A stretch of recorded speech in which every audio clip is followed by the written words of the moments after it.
There is a new portrait of poverty in America out today. It says there are many more people in poverty than originally thought.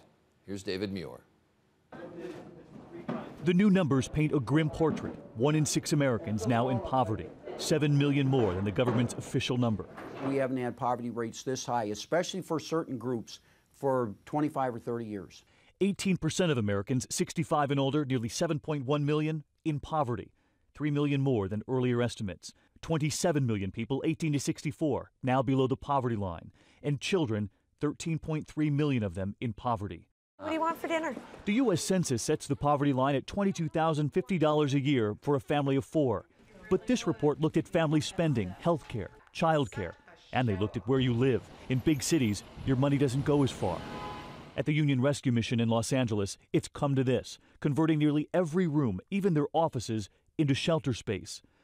A year ago, L.A. County had 5,700 homeless families.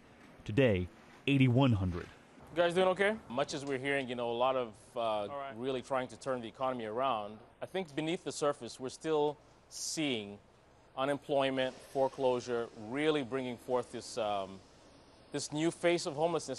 And Colin should know. It was just last spring we first met him and his family when they moved here after losing everything. So hard to explain to his 3-year-old. What's the biggest part you miss about your home?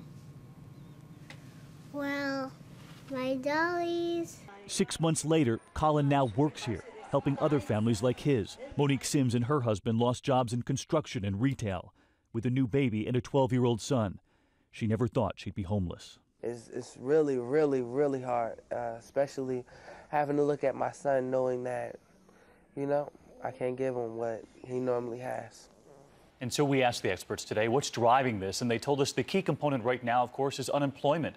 And with unemployment rising and they collect their data for next year, there is real fear that next year's report, Charlie, will be even worse than this year's. A lot of people hurting. David Muir reporting tonight.